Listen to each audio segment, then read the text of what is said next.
যে 10টা টপিক তোমাদের দাগিয়ে দেব, সেই 10টা টপিক পড়লে তোমাদের ভালো মতো তোমরা যারা পড়তে চাচ্ছ তাদের জন্য শেষ অপশন হিসেবে রয়েছে ঢাকা সেন্ট্রাল বিশ্ববিদ্যালয় দিয়েছি। 10টা টপিক যদি তোমরা ভালো করে পড়তে পারো তোমাদের কেমন আছো সবাই? আশা করি সবাই ভালো আছো। গত হিসাব বিজ্ঞান, বাংলা, তারপর হচ্ছে ম্যানেজমেন্ট কি কি পড়তে হবে সেসব বিষয়ে একটা ভিডিও আপলোড দেওয়ার পর তোমরা অনেকে কমেন্ট করে জানতে চেয়েছো যে ভাইয়া ফিনান্স আমরা কি পড়ব। ঠিক আছে, পুরো ভিডিও জুড়ে আছে আমি বিজয়চন্দ্র দাস। তোমরা দেখছো ইউটিউব চ্যানেল অ্যাকাউন্টিং হান্টার্স এবং একই সাথে তোমরা দেখছো ফেসবুক পেজ অ্যাকাউন্টিং হান্টার্স। এখন দেখো, আহ আমরা আমি এখন যে ফিনান্স এবং ব্যাংকিং যে 10টা টপিক তোমাদের দাগিয়ে দেব, সেই 10টা টপিক পড়লে তোমাদের ভালো একটা নাম্বার ক্যারি করা ফিনান্সে সম্ভব। ঠিক আছে, আমি একটু সরে যাচ্ছি, সরে গেলে তোমরা একটু ভালোভাবে দেখতে পাবে যে 10টা টপিক কি কি। দেখো, প্রথমেই আছে, একদম প্রথমেই আছে অর্থায়নের সূচনা। কি আছে ভাইয়া? অর্থায়নের সূচনা। দ্বিতীয় আছে আর্থিক বাজারে। ঠিক আছে, তৃতীয় আছে অর্থের সময় মূল্য, টাইম ভ্যালু। কি আছে?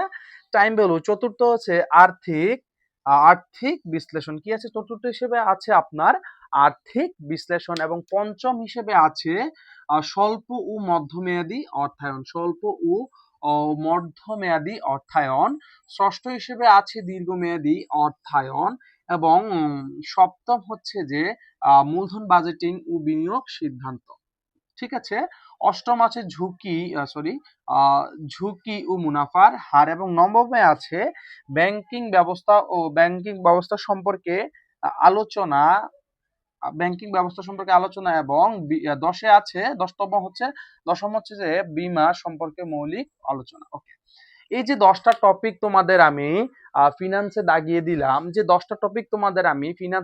দিলাম, আমি একটু সরে আছি, তোমরা একটু নোট করতে পারবে বা চাইলে স্ক্রিনশট নিতে পারবে। এবং একই সাথে তোমরা ভিডিওটা সেভ করে রাখতে পারো, বন্ধুদের সাথে শেয়ারও করতে পারো, যে শেষ সময় এসে ফিনান্স তুমি যে অর্থায়নের সূচনা যে 10টা টপিক তোমাদের আমি ফিনান্সে দাগিয়ে দিয়েছি, শেষ সময়ে তোমরা যারা, আবারও বলছি, তোমরা যারা এখনো কোনো পাবলিক বিশ্ববিদ্যালয়ের চান্স হয়নি বা ঢাকার মধ্যে তোমরা যারা পড়তে চাচ্ছ তাদের জন্য শেষ অপশন হিসেবে রয়েছে ঢাকা সেন্ট্রাল বিশ্ববিদ্যালয়, যা আগে ছিল অধিভুক্ত 7 কলেজ।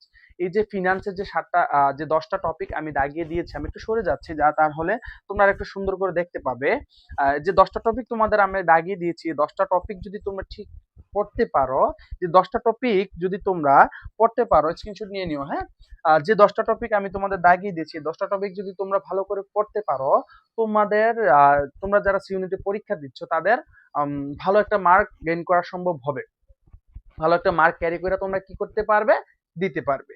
আশা করি বুঝছো যে 10টা টপিক দাগিয়েছি, 10টা টপিক পড়লে তুমি একটা ভালো পজিশন গেইন করতে পারবে।